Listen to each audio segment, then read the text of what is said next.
All right, why don't we go ahead and get started? And if folks keep drifting in, that's great. We'll just welcome them with our presence. It's nice to see folks here. And as usual, we would like to open it up with a bit of a review and a chance for you to ask any questions. So, last time we got a little bit more deeply into the this whole realm, this whole world of the Pali Canon, and we looked at the ancient side of, kind of the creation side of it. How was it preserved and eventually transmitted, eventually written down? What are some of the streams that have brought these wisdom teachings all the way through time to now? And then we looked at one of the most modern manifestations of these teachings on Sutta Central, and how we can now use our modern technology to enhance and facilitate our connection to these ancient texts. I kind of love that. When I step back to think about it, I have this feeling like, wow, and it's also the way that the teachings help us to use whatever tools we have in our society for the furthering of the teachings. We don't have to say, oh, technology, it's all distraction, it's all bad, all this, etc. I mean, it has some of those qualities, right? But it's all in appropriate attention. It's how we use our attention to these resources. So we could use the internet to create Sutta Central. And I hope maybe you've had a chance to have a look at it. So let me pause and see if there are any questions. Oh, and before I forget, I want to share in the chat. Some people asked about this. We have a link now to the recordings of the first two classes, and that's also where this current recording will appear, that same spot. And this time around, they're both audio and video. So I think the tour was captured, those of you who didn't get to see it or who want to review it. So, any questions or comments about your exploration of the Pali Canon so far? Yeah, Aditi. Yeah, my question is more about like, is there a way to compare a particular sutta in like our Pali Canon tradition versus like, let's say, Tibetan Buddhism? Because I really find their similes sometimes really helpful to break through to the mind. So much as I want to read the Tibetan, but I decided for this lifetime I can only do one, so I'll stick to the Pali Canon. So, yeah. That's very practical. On Sutta Central, there are parallel texts. I don't know if this is quite what you're pointing to, but what I do know is that for a given text in the Pali Canon, if there are known parallels in the Chinese canon and sometimes in Tibetan translations that came also from the Sanskrit, you can find what's understood to be the direct parallel of that teaching, but you'll see that it's slightly different. Often maybe the order that it's written in is different, or the similes are different, or sometimes it has something added, or it's said in a different way. So that can be really interesting to compare. If you're looking though just for, was a given simile used anywhere in the other traditions, that one's a little harder. And I don't know an easy reference to do that, but maybe there's something upcoming. If any of my other teachers would like to contribute. It also, what I would suggest is making friends with people in the other traditions, and then you ask them. That's what I do.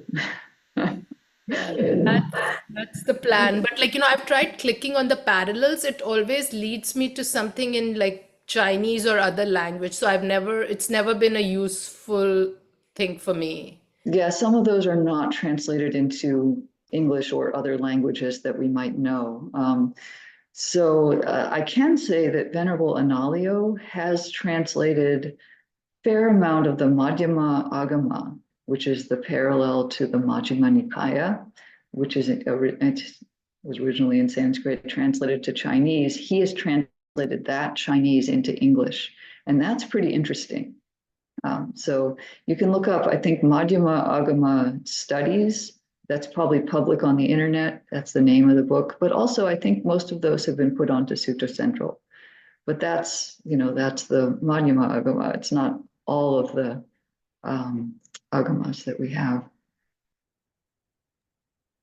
But it's a great question. And there's getting to be more and more interest in these kind of comparative studies because they really enhance our understanding of our own tradition. Even if we've committed to this lifetime, we've got to just stick with one.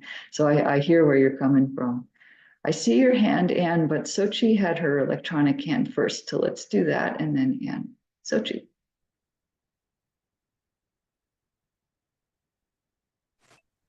Okay, sorry, thank you.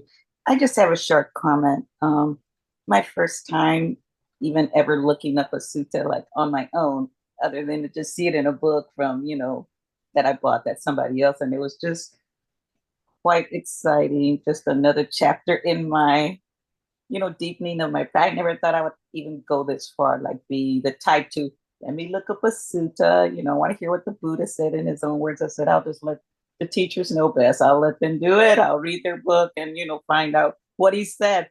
But it is really different when you're, when I'm leading it, I feel like a deepening. It was more like a different feeling inside saying, Yeah.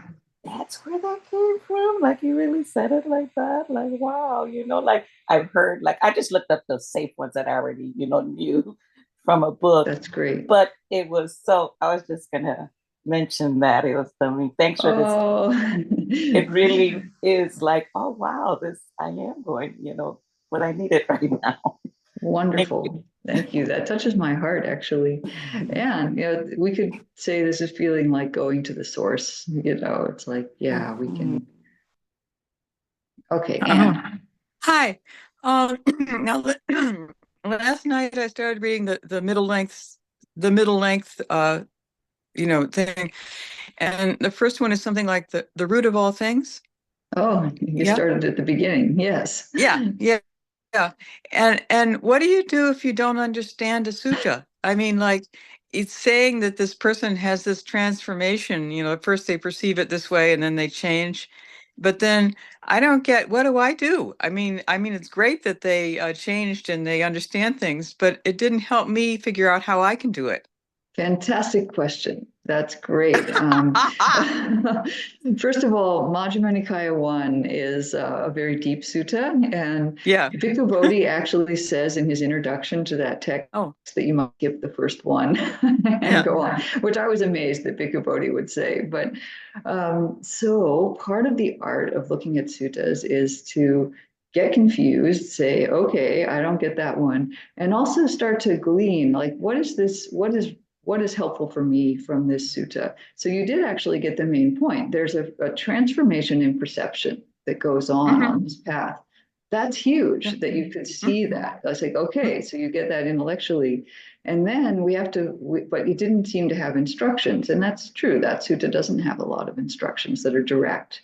So then we have to read other suttas, and suddenly we might alight upon one and say, oh, wait, this seems to have an instruction that I can use.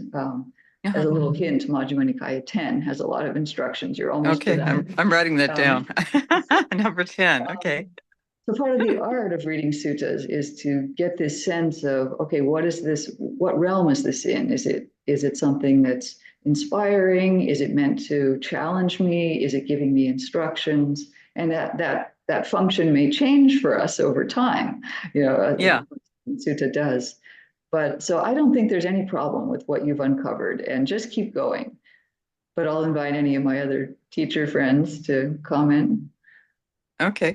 Thank you very much. I really appreciate this class. Thanks a lot. Great. Ying wants to say something. I just say what I'm hearing is there is a kind of a new relationship that's getting established. So that's great.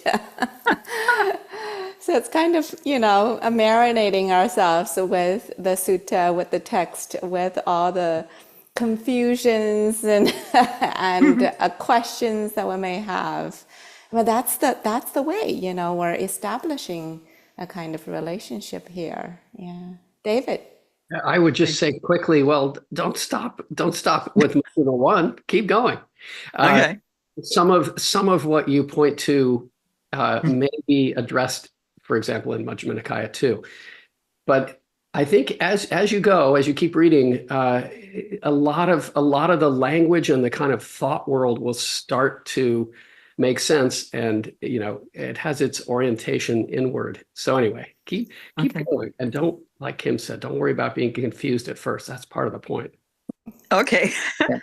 Thank And you. the phrase that Ying used, that you're starting to develop your own relationship with the suttas, that is the theme for today, is developing our Okay. own relationship. So I'm going to pass it on to Ying to get us started on that. Thank you. Thank you for all your questions and my co-teachers. And this is very rich. And so I wanted to maybe continue from what David shared last time in terms of a sutta central, and Sochi kind of mentioned this, wow, you know, I can start exploring on my own and with this fabulous tool and resource. And so I'm going to offer a little more in terms of Sutta Central and giving you some pointers that some of us, and maybe all of us, have been using in various ways. And so let me see if I can share my screen here.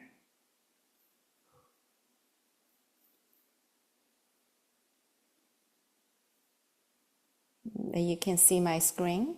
Yeah? Okay, great.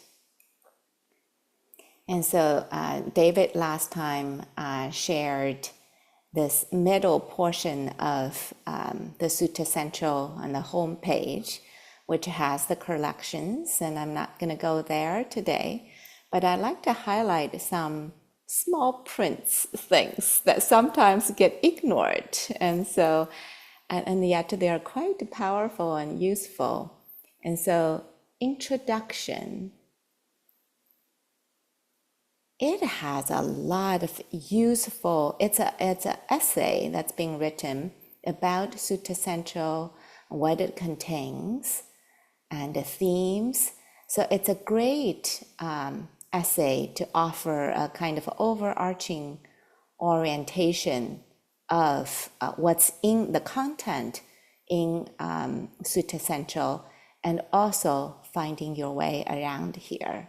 And so it's just, you know, it's right there at the header.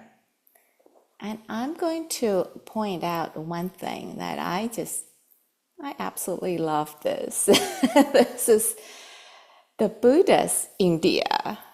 Okay, so it's got this map. It shows the places that the Buddha wandered around the India back, 2,000 some 100 years back. And you see in the sutta, there are often references of these places that Buddha wandered around. Kosala, this is a kind of like a country, a region. Magadha, it's another place that the Buddha wandered around a lot. The capital of Magadha, Rajagaha. This is again, that's a name that you will recognize in the suttas.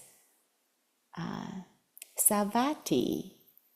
This is a place where Buddha offered a lot of teachings. This is the capital of Kosala, and the Buddha spent a lot of time there. And there is actually an interactive map that maps to the current state of being. And I just kind of pick out one thing to show that, I don't know if I could do this properly, but you see these regions get highlighted. This is the Magadha, and this is Kosala, and you find the Savatthi there. And for me, this goes back to this aspect of establishing relationship. when I looked at these places where this is where the Buddha taught in various ways, something comes alive in me. I can feel the realness of this. It's not just some fairy tale things. And so I feel very touched.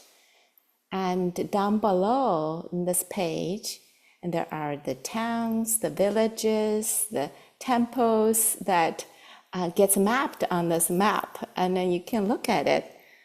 Savatthi, it gives you a little more information about this place, what it is, and the Pali term dictionary words. So that's one thing I want to point out. And I was really touched looking at this. Then the other thing I want to highlight is at the bottom of this main page, home page. This is the footer area. There is a lot of useful things. They are really useful. And so if you haven't wandered into this, this is at the bottom of the main page. And there are some technical information and related projects. But the one that I specifically wanted to touch upon is this thing called indices or indexes. There are other articles that's being written here that are very useful for those who are new to navigate the Sutta Central and how to read the suttas. But I want to go to indexes here. There are 4 indexes: subjects, similes, name, and terminology. I just walk you through this a little bit here. Subjects covers a whole list of kind of topics organized by subjects here, and you can see the related sutta references that are cross-linked. And so, for example, we mentioned about anapanasati, which is mindfulness of breathing last time.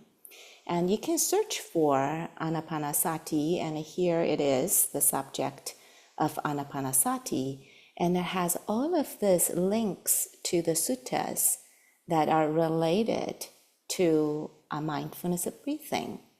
And we went to Majjhima Nikaya 118 last time. And then there are some other suttas that's related to this you can look up as well. And so subject is a wonderful way if you have a particular topic you want to explore and to look at if it's actually here. Simile, and Buddha taught using similes a lot.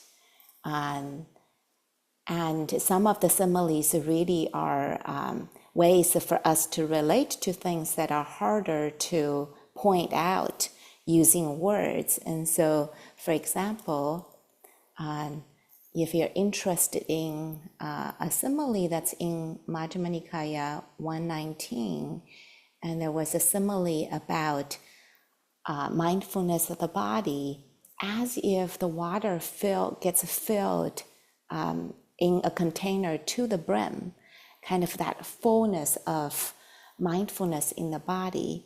And so you can look up this kind of the simile words, and it'll take you to the different suttas that contains the simile.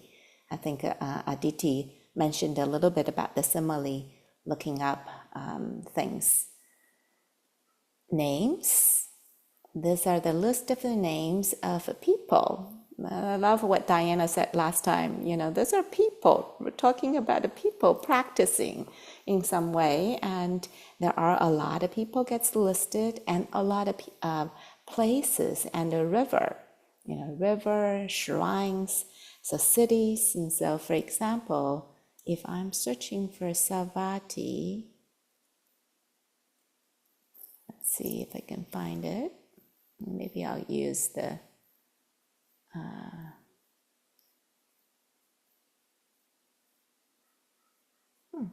There's a lot of them. Sorry for the scrolling here. I might get dizzy. So let's see if we can find the Savati. So here it is. City, capital of Kosala. You can see how many suttas mentioned the Savati there. And Majjhima 118 is right there. And so this is another way to cross-link and find some things that's relevant to something that has a name.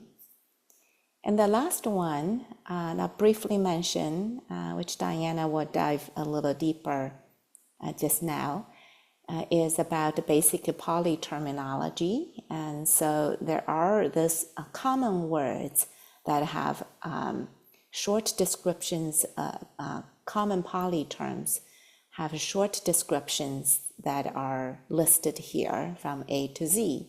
And so this is yet another way to get to look up things as a resource. So that's a quick tour of something that we didn't speak about last time in terms of a Sutta Central. And so, orient yourself on the header and the footer area, and they are quite useful. So with that, I'm going to pass on to Diana to speak a little bit about Pali. Great. Thank you, Ying. I myself have gone down so many rabbit holes there, Sutta Central, like, oh, wow, look at this. And then click on here and click on that. And that's part of the fun, is that all those indexes and things are actually linked to the suttas. So you can go right to the suttas. It's quite something. It's like a deep bow for the individuals, a lot of work to create this. And I don't think we've mentioned this, but Sutta Central is like relatively new. I don't know how many years ago, maybe less than 10 years ago, it became available. So when I was first studying, I think all of us, when we first studied the Pali Canon, it just wasn't available. So now it's very exciting. I think it's exciting. So I want to pick up a little bit on what Ying said. And this course, we're calling it like Entering the World of the Pali Canon. What is this word Pali? What is Pali? And so I just want to say a little bit more about this. So for me, I just love to think about this.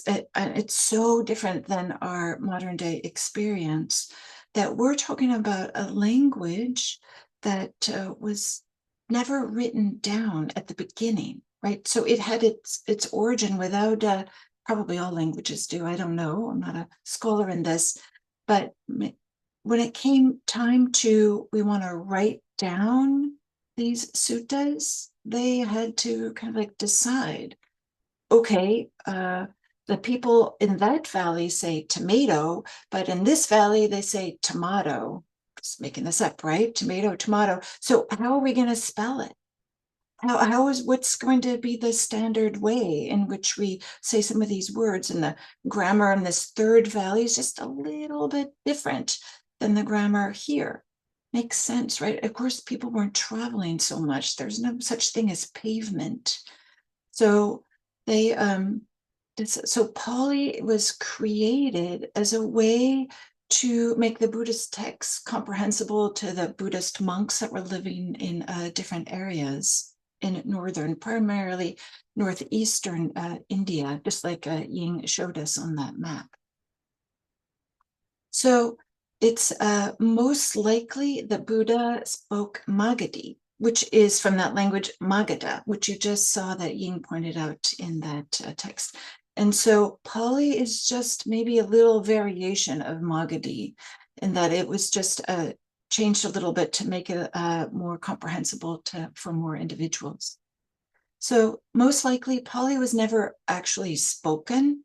It was what actually got written down. But somebody who knew Magadhi, like the Buddha, would have known Pali, maybe in the same way that I can't think of right now, but I'm sure there are modern languages that if you know one language, you could figure out what's in the next, just because the languages are so similar to one another. So then I also wanted to say that Pali is related to Sanskrit, but it's, of course, a distinct language. And one way to think about this, Sanskrit is much more complex than Pali. So it's kind of like how Latin is to, let's say, Italian. It's kind of like how Sanskrit is to Pali. So that if you know Latin, right, you'll know you can understand a lot of the Romance languages. And in today's world, the vast majority of people who want to learn Pali actually end up learning Sanskrit, and then they can learn Pali. That's not the case for like me and Kim, that she and I have learned Pali just by learning Pali, but most commonly it's by learning Sanskrit. But before I talk more about learning Pali, I just wanted to say a few things about this role and practice about understanding Pali a little bit better. There's a few things I can say. One is, if you find yourself reading a lot of suttas, and kind of like the four of us have, like over the years, maybe I'll speak for myself. I'll say that if you were to read me a passage of a certain length, I could tell you who the translator was, most likely, just because there's, different translators have different styles, have different ways in which they approach things, let alone the different vocabulary that they use. So when you start to recognize that the different translators are emphasizing different things or using different language, it makes you feel like, oh, well, what's actually the Pali for this? And maybe an example I will give, that in Pali, they don't have the articles. They don't have the word the, for the most part, or the word a or an. So it's different, right? If we hear it written as the truth versus a truth, or just the word truth, like those have three different feelings in English. In Pali, they wouldn't make a distinction. So it's the translators who are deciding whether to say the truth or a truth, and it kind of has a different feeling. Another thing I would say, in Pali, they don't have the difference between the words would, could, or should. Right? You should do this feels different than you could do this. Right? It just has a different feeling. So Pali has it's the syntax, the grammar, and they just have all kinds of like grammatical things that in English we don't even have. That so the translators have to, I don't know, be creative and interpretive when they're going from something that's really, really different than English grammar into English. And so that's one way that you can feel the hand, so to speak, of the translators. So Ying pointed out that the vocabulary itself can be really helpful. So even if you're not going to learn Pali as a whole language, and we did put, thank you, Kim, in the Google Drive, a document that has some resources if you are interested in learning a little bit more Pali. I'll say, in my view, there aren't like great textbooks. There's textbooks, but there aren't ones that are like, oh, okay, that are going to walk us through in a really simple way. But it can be helpful to familiarize yourself with some of the vocabulary, so that when you are poking around in Sutta Central and you want to look at the vocabulary, you can click on some of those words, right? And it'll show you the Pali word that's underneath it. Not every word has that, but many of them do. You can get a sense of like, oh, this translator is using the word joy, but another translator is using the word happiness, and a third translator is using the word bliss. And let's see, oh, and a fourth one sometimes uses the word glee. Like this one word kind of like shows up in all these different ways. Sometimes it's just nice to know, oh, all these different translators are pointing to the same word. Or maybe you'll have your own relationship. The dictionary often will give a bunch of synonyms, and maybe you'll have your own. So it can be kind of fun, and it really is a way to kind of establish your own relationship to the text that's not viewed through different translators. And then maybe lastly, I'll say, even if you don't want to study Pali, that feels like, I don't want to do that. It can be fun as Sutra Central points out, to just look to see what have different translators done. And that can give you a feel like, oh yeah, there's a different sense here. There's a different feeling. And partly we can see those translations that were done in the, 120 years ago, more Victorian era, they feel like Victorian era translations. So that you might just notice different translators or things that were done at different times, just have a different feel.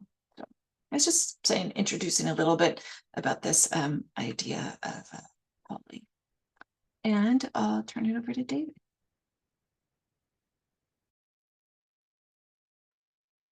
Thank you, Diana. And thank you, Ying and Kim. And going back to something that came up as Kim spoke at the beginning, I remember so clearly the impact it made when I first came across the instructions for breath meditation, mindfulness of the in and out breath in Majjhima 118. I'd heard these instructions. I'd been taught these, this way of bringing attention to the breath as a way to anchor the meditation. And yet when I first saw the instructions in the language of the suttas, it was like, oh, this is where all these practices are drawn from, all these contemporary ways of helping people establish mindfulness in the here and now of their experience. So anyway, it really is nice. And it's surprising. I think one of the things I love about the suttas, and Anne's earlier question put me in mind of this, is just how many surprises there are. Teachings we think we know, when we discover them, come across them in these sutta settings, they're really frequently different than we had imagined them or been taught them or read about them. And not that any of those previous ways of meeting them are invalid or made invalid by that coming across them in their sutta setting, but just that it enriches our practice. So anyway, having said that, let's meditate a little bit, and I'm going to draw just freely as I meditate, share what's going on for me, to bring some of the instructions from Majjhima Nikaya 118, establishing mindfulness in the in and out breath. I just sort of hopefully bring those into a meditation to give you a sense of how you can take the sort of new discovery of the texts directly into your meditation practice. And before I say let's start to settle in, I'll say this, which is, we are taught the breath instruction frequently to sit down, cross our legs, find a place that's secluded from obvious gross distractions, and to bring mindful attention to sort of what's at hand, what's right in front of us, and then to connect with the breathing. This instruction, I think, is probably familiar to everybody here, but I encourage you to look at the other roughly 14 instructions or 12 instructions that follow the first 2 or 4 that are the familiar starting place for the meditation. I'll explore those that come up in the third group of 4 of the 16 instructions that are found in Majjhima 118. I find these really supportive of my practice and hope you will too. And I encourage you to explore them on your own. So yeah, find your meditation posture. Maybe close the eyes or bring the eyes, focus in the middle distance if you leave your eyes open in meditation. Briefly notice the body, maybe the weight of the body in the chair against the cushion. And sort of gather attention and direct it inward.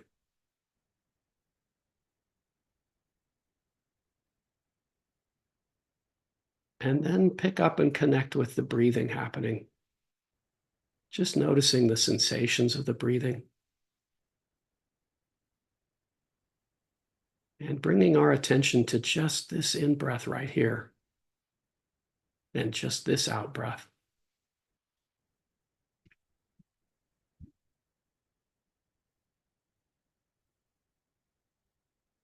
as we connect and reconnect with the sensations of the breathing in and breathing out,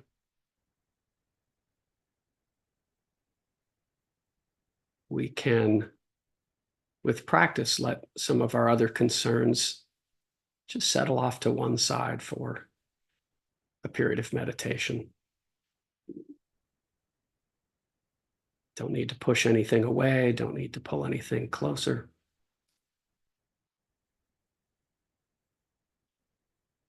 But we can settle our attention here in this in-breath. Breathing in, letting the breath grow calmer. Breathing out, letting the body soften around any areas of tension.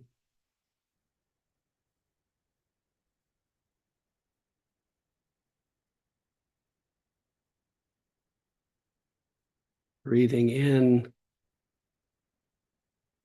noticing the whole length of the breathing cycle, from the initial expansion through the exhalation. Breathing in and out, noticing the breath throughout the body, the shoulders lifting and lowering, the abdomen moving in and out, the chest expanding, releasing.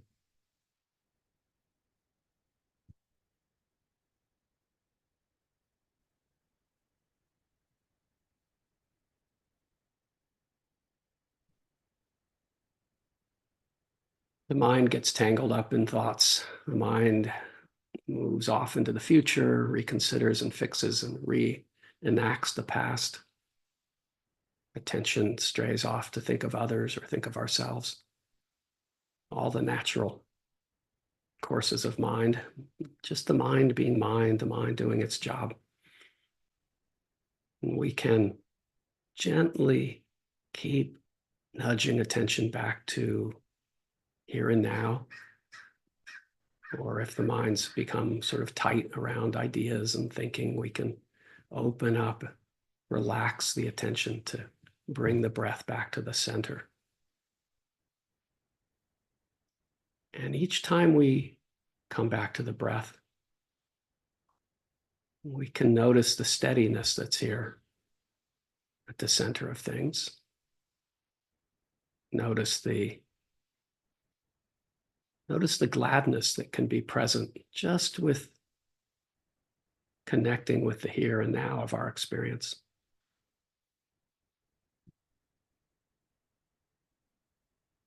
Breathing in and out, we can steady the mind. Breathing in, steadying the mind. Breathing out, steadying the mind.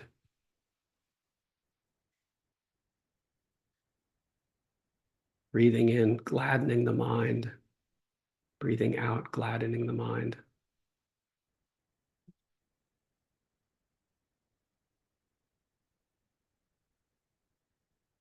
Breathing in, creating a place or a space where the mind can rest. Breathing out, resting the mind.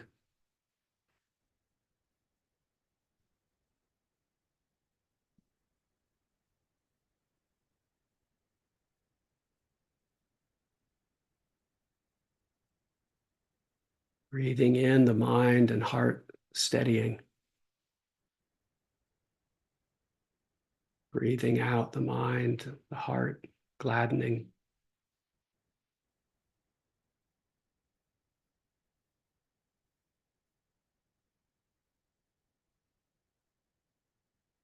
Breathing in, breathing out, resting the mind.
Thank you for meditating with us, meditating together. And I ended just a minute early to make 2 comments about this meditation.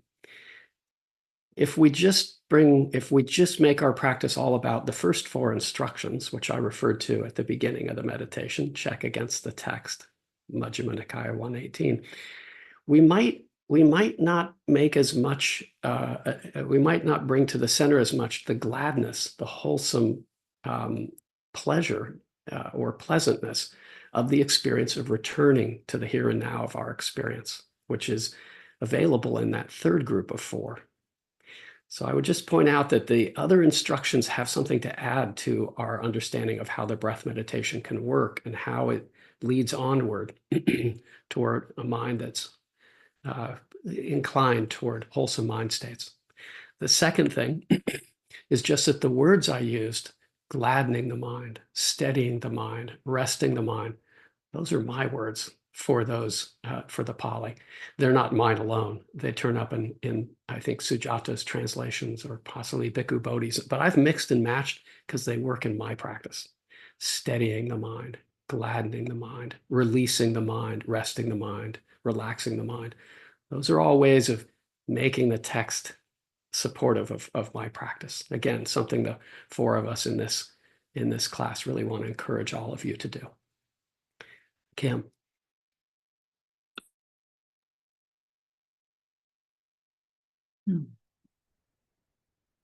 Thank you to everyone.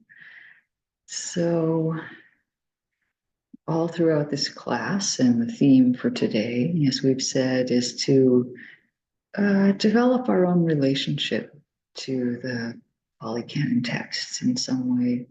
And I wanted to make that now a little bit more explicit and kind of talk through some of the language that can be said around that.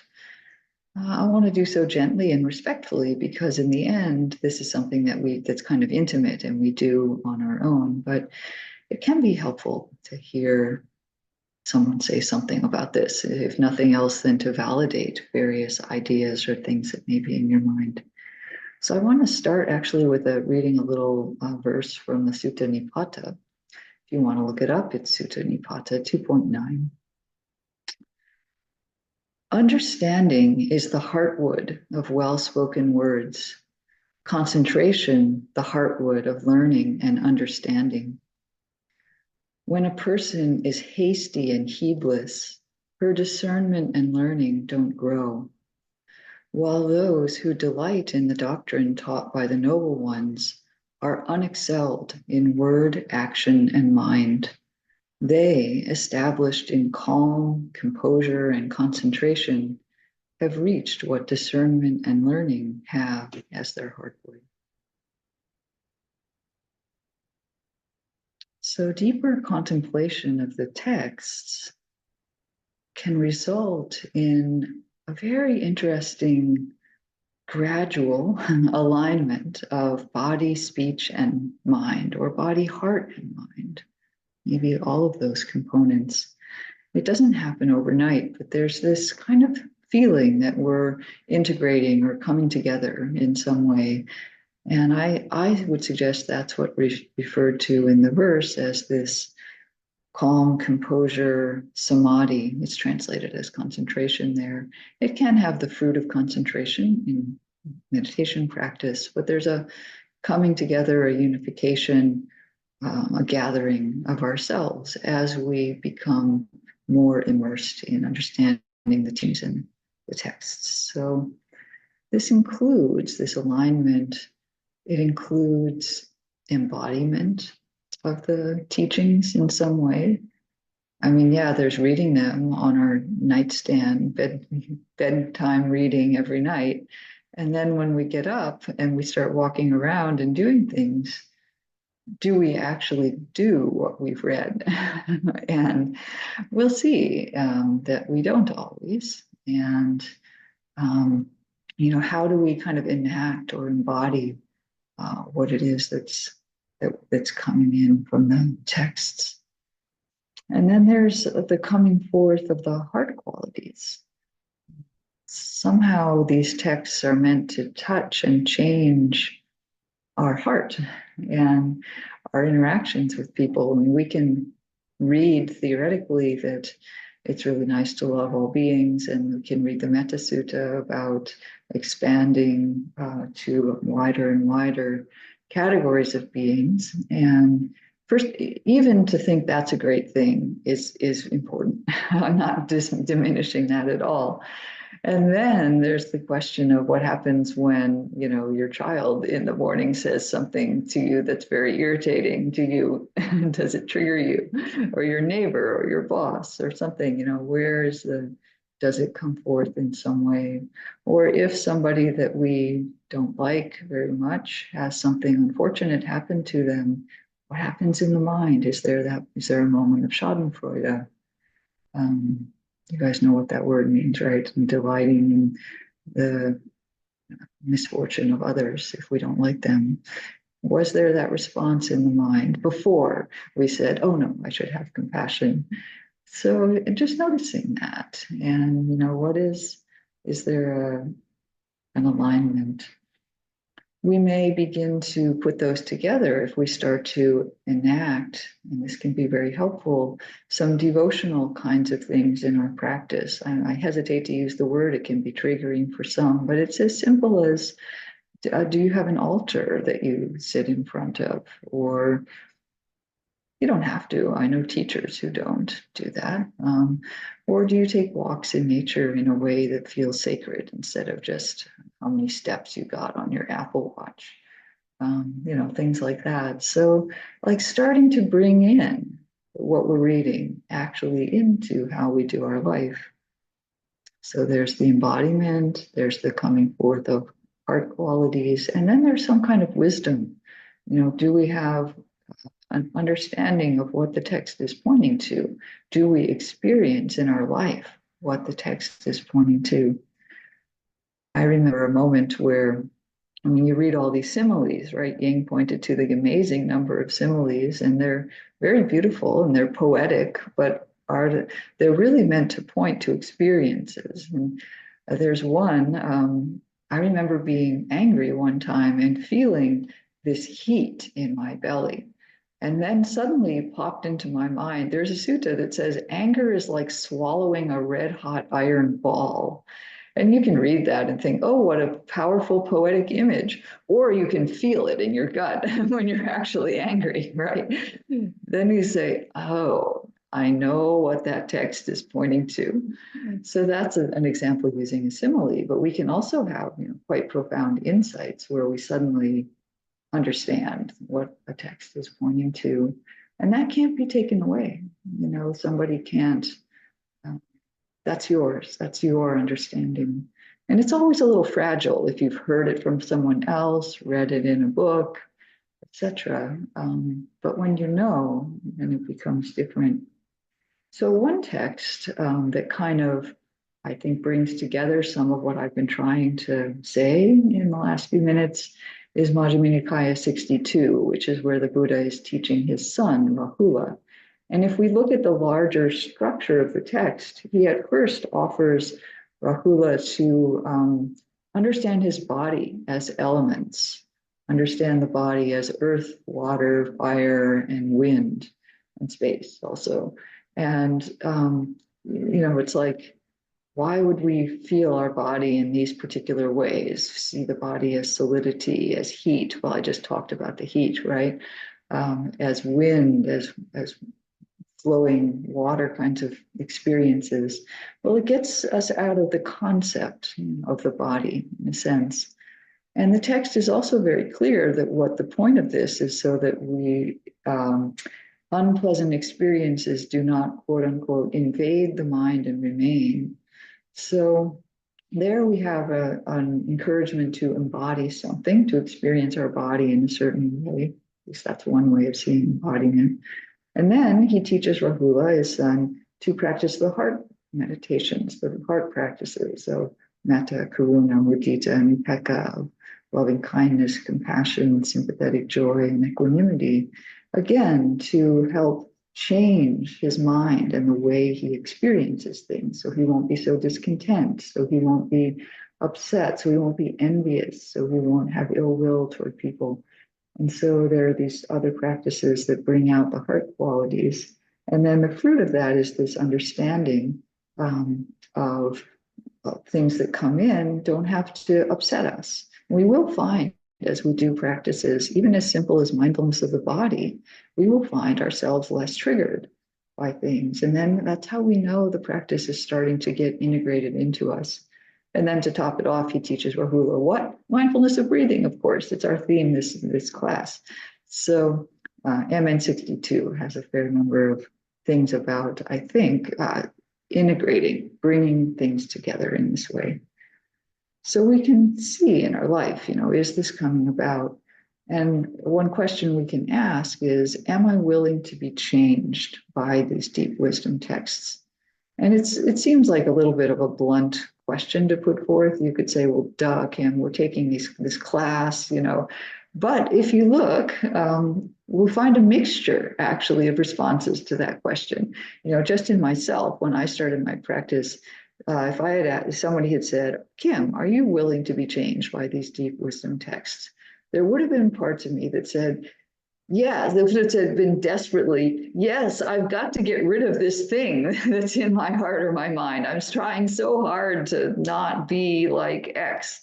And so there would be that grabbing, that desperate, help feeling.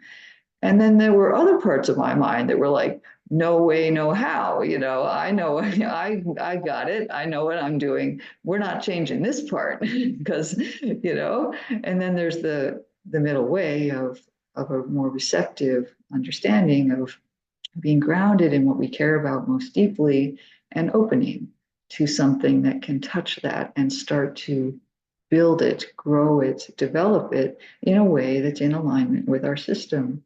So we're looking for that part in the middle that's got the genuine sincerity, that's not about the, I'm going to control it. Either I'm going to grab it and get it and make it and create it, or no thanks, this part's fine, I'm not going to be changed, So that's part of developing our relationship, is finding that part of us that has the seed of wisdom and compassion. So specifically, what are some ways that we can do this? We can read the suttas in different ways. You might read a text very slowly. My teacher, Gil Fronsdal, says that sometimes he would read the Dhammapada one line at a time. He would read one line, and that was so much in that line, he'd be like, wow, I think I just need to just take that in for now. Other times you read a whole bunch of suttas on a given topic, and you just do a survey, like you look up one in this subject index. I want to read everything about feeling tone that's listed here. Of course, that won't be everything literally about feeling tone, but let's just start with that and just read them all and get a sense of like, what does the Buddha teach about this topic? And then you'll see different facets of it, and you can pick out the ones that feel meaningful, etc. So kind of trusting different ways of interacting. I remember one time being in a class with Sylvia Borstein, and she had us all read the Metta Sutta, something that we had all read before. Diana's nodding because she was in the same class. And, we'd all read it before. These were people who had practiced for a while. And yet here we were invited to read, it's the Metta Sutta again. And she asked us to, I think she read it out loud, and then maybe we read it ourselves on a piece of paper we had. And she said, everybody just pick out a line from it that stands out to you. And so we all did that, and everybody came up with something. And then we got in small groups and we shared what line we had chosen and kind of something about it that had come up for us. And it was so fun to be with like 4 or 5 other people and hear that they had picked out some line that I had completely ignored for decades, and they picked it out as the most meaningful, and they had an example of why it was powerful for them. And I thought, wow, that's so great. And it just really enriched the text. So reading text with other people, I'll just segue into that one. Reading text with other people is great. I run a weekly sutta contemplation class, for example, that's been going on for 4 years. And we just cruise around and read things together. And we've all deepened each other's understanding. I also want to put in a plug for touching into chanting as a form of practice. Ying does this a lot, is that it really, it can open something by engaging the heart in a different way to, you heard the chant that we played last time. If that touched something, listen to chants in Pali or in English. You can learn to chant and do it along with them. You can go to groups that do chanting. There's a way that this can get underneath our intellectual mind. A lot of these techniques I'm telling you are ways to engage beyond just our usual reading mind that takes in information, tries to figure things out. That's not actually the best way to engage with the suttas because they're coming in on a lot of different channels. And if we're only listening to one channel, we're missing something. And memorization also. Even though that seems to use the intellectual channel, it doesn't. You can memorize by walking back and forth, putting it in the body. That's often how people memorize. And there are even texts that, like Majjhima Nikaya 131 through 134, that the Buddha actually says, the people in the text say, have you memorized? Do you remember that verse that the Buddha said? And the person says, no, I don't remember that verse. And the other person says, well, it's so important to remember. Here, let me tell it to you. You should remember it. So I read that it's in 4 suttas in a row, right? So I read that and I said, I think I'll memorize this one. So I've memorized that verse. And it's, why not? The Buddha said to memorize it. So you find things coming from it, though. Memorization also has the value of then appearing at auspicious moments in meditation or in daily life. You'll find things coming in. So I hope that that's just a sampling. You may find yet other ways to engage with texts. So this deeper contemplation, I think, is where we're pointing toward really with this class is get familiar, we're giving you the tools, but then run with it yourself. So now's a chance to talk with each other and pass it on to Diana for that. Thank you, Kim. I love this idea of different channels, touching different channels. And so now we'd like to put you into some breakout groups and you'll have an opportunity to talk amongst each other. This, how might engaging with the Pali Canon support your practice? And Kim outlined a few different ways in which we can engage with it. It doesn't have to just be, studying, starting with page 1 and going to the end of the book or something like this. But there's so many different ways in which we can do this with Sutta Central or chanting or memorization or these types of things. Welcome back. Okay, so welcome back. We'd love to hear how that was in the breakout group. Did you have some ideas on what you like to practice or how ways in which you might incorporate this into your practice? And maybe I'll just say, while you guys were in a breakout group, us teachers were in our own breakout group and we were talking about languages. And I'll just say right before the end of the class, Ying just kind of said, we are so nerdy. Just embrace however you are and whatever way works for you. Maybe you're not a nerdy type, maybe you're more heartfelt devotional type or something like this. But what I would love to hear, how was it in the small breakout group or any other questions you might have at this time regarding bringing the suttas into your practice. You're welcome to bring Pali into, of course. Does anybody have a question or a comment or something they'd like to share? Barb. I have a question. I just was interested. I know you're asking us to go more, it sounds like encouraging us kind of to discover wherever we are on the path. And yet the Pali Canon, as we've been shown it, is just like huge. And so I think Kim mentioned the Sutta contemplation class. So I'm wondering if that's ongoing and if that's available to us, because it might be interesting just to enter into a group.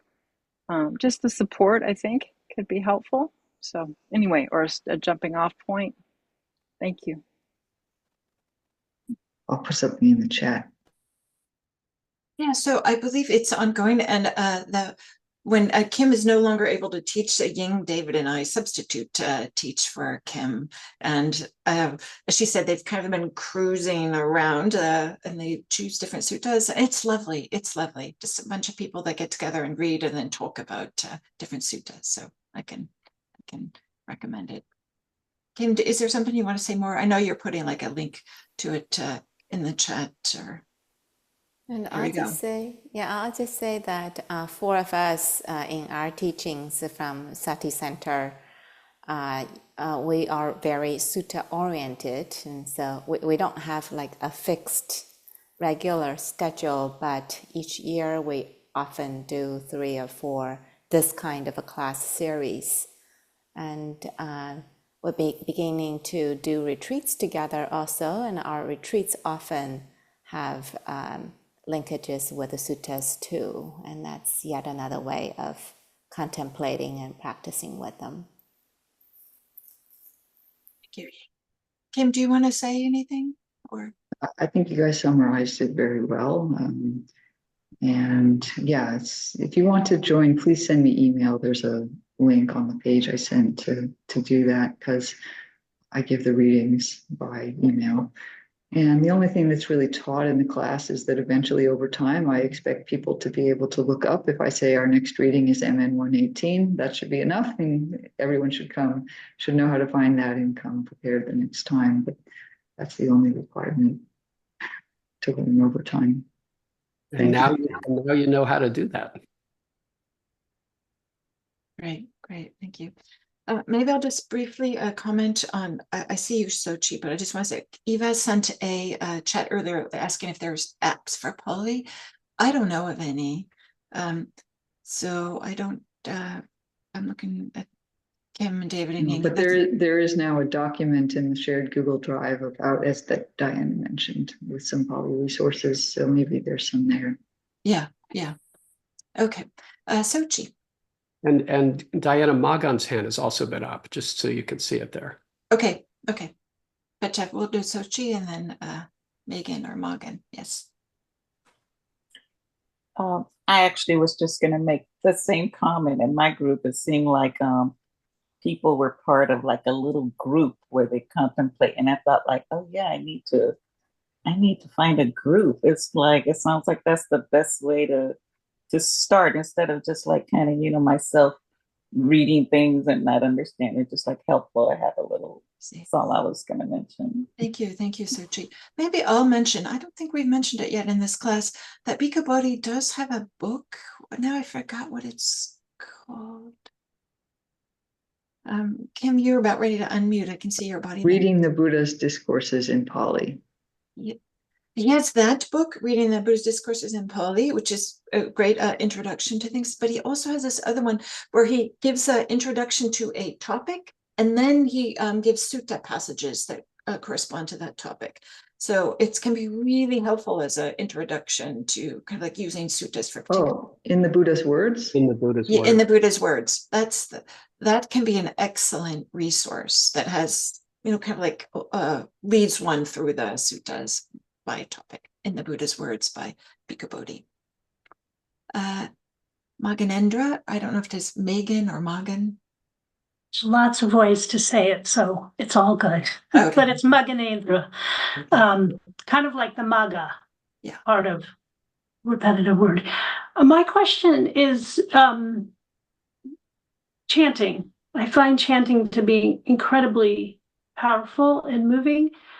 So the first part is it doesn't seem to be a big strain in the Theravada tradition. And is that true, not true? And the second part is it's easy to find chants somewhere like on Spotify, but have no way to connect them to, a sutta. Is there some way to find that connection? Yeah, this is great. I'm glad you brought this up. Let's see. Abaya Giri has a chant. One of my co-teachers, or if not, I can do it a little bit. It's so great. They have karaoke chanting. where they have the chanting, the words are on the bottom and the little ball is bouncing, from one to the other. It's like really great. So how you can learn some of the chants. And you mentioned that in the Theravada tradition, chanting doesn't seem to be as important. I would say it depends on the lineage. Like those of us that have here, like we're associated with IMC, there's not a lot of chanting there, but some of the monastics and some of the other centers, there's a lot of chanting. So usually if there's monastics involved, there's a lot of chanting, and if there's not monastics, there's less chanting. That's a gross generalization, but that is one way in which we can see. But I'm noticing that more and more, and myself included, have an interest in chanting. So that's starting to come back into some of the different settings that maybe initially where there was a real focus on meditation. Now there's starting to be more and more of appreciation of the beauty and the impact and power of chanting. So I offer that. And this whole idea of karaoke chanting, I don't know, I just find delightful. So, and I'll say that that's I've learned some chants from this Abhayagiri. They have a chant book, which if it's in Pali, they have it to translate it into English, and then they have so many recordings. And so before they had this karaoke thing, that's how I learned a lot of chants, is just listening to them while reading the chant book. Sochi. Oh, I'm sorry, Ying, or did it do? Yeah, no. Oh, okay. Sorry. Oh, I was just going to share this. I shared with my group that last year I took a like a chanting day long. I just was curious, what was it about or what it would be like, and we spent the day, chanting, and most of it's in Pali, so I didn't understand any of what they were saying or any of what I was repeating. And at the end of the day, we were doing this one chant, and then had bowing to it, and we were doing it, and all of a sudden, just tears were rolling, streaming down my face, and I had no clue where that came from. Like, whoa, what is that about? And I felt like just something within responded to this thing I had been doing all day long, all these words that I felt I didn't understand, but intuitively something inside did understand. And I responded to it. It was just this really beautiful experience that I would have never known in a million years had not someone put it in my head.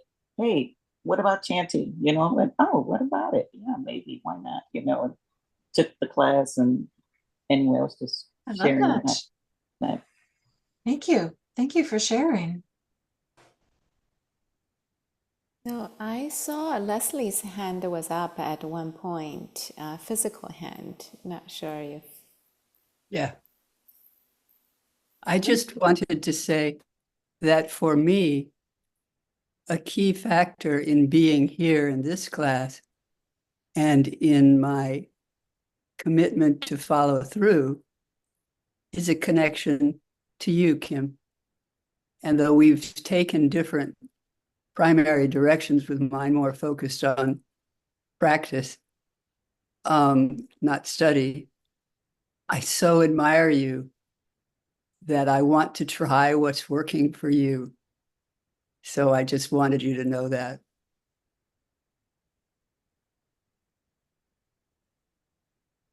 Nice. Thank you, Leslie. It's nice to see you here. And maybe the best is to combine them, study and practice. I have I don't know if I'd call it a philosophy, but a perspective now that I think of as living in both and land. And this is part of living in both and land. And Susan, we're just about ready to close up. Maybe if you have a short or. I noticed something on the Sati Center site of a class in sutras that, not this class, but are there other classes? Is there there used to be, and is there now an ongoing class that is sort of self-directed, that is, you know what I'm talking about? It's pre-recorded and you can sign up for it and do it on your own? So I do know, oh, Ying, you were going to, do you want to say something, Ying? No, I just want to look up to see if it's on the website. I We see. do have the Majman course at one Yeah. point. Yeah. So I don't, there is the Majjhima that I did with Gil Fronsdal, and we're about ready, and probably just a few weeks we'll put up another one that where we'll choose one sutta, and there's things to read about it. There's a study guide, there's little lectures, there's reflection questions and things like that. But I know that's there. Just maybe Kim or David, do you know, are there other things that are up there on the, I haven't looked most recently, but okay. And As so for self-paced things, I think it's what you're referring to. Oh, and actually there's now a thing called courses on Sati Center. It actually takes you to a different technology, but we have now some standalone courses. There's one on the gradual training by Lee Brasington. There's one on the Dhammapada that I did over 3 sessions, or maybe 4. There's the Majjhima course. So they're called courses on the Sati Center site. Look for that. Yeah, there's a list of online courses where the Majjhima exploration that Diana mentioned is there that can be accessed. and then I'll turn over to David.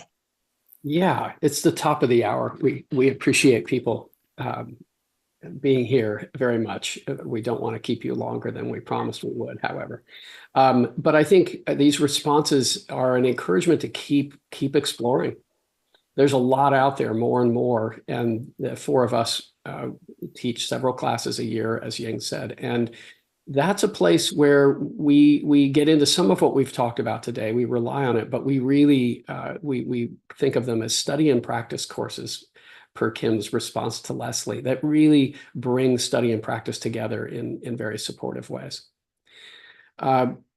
So look for that late October, early November is that class. And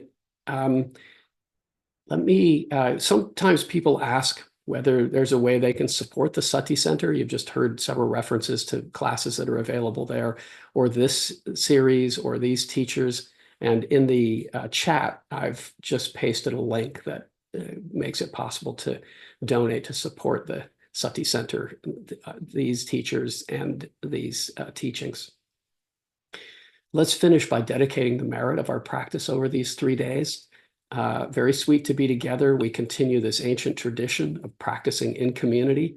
We keep the teachings alive. We also, in this particular thing, keep these texts alive, keep them breathing with them, in the case of Majjhima Nikaya 118. May this practice together in community serve not only ourselves, but others. May we take the benefits into the next interactions we have with people today, and then keep spreading it out so that the ripples of the teachings and our engagement with the teachings come to be forces for good in the world, and that they help all beings be more at ease, safer, more whole. May all beings know the peace that comes with this practice. May all beings be free.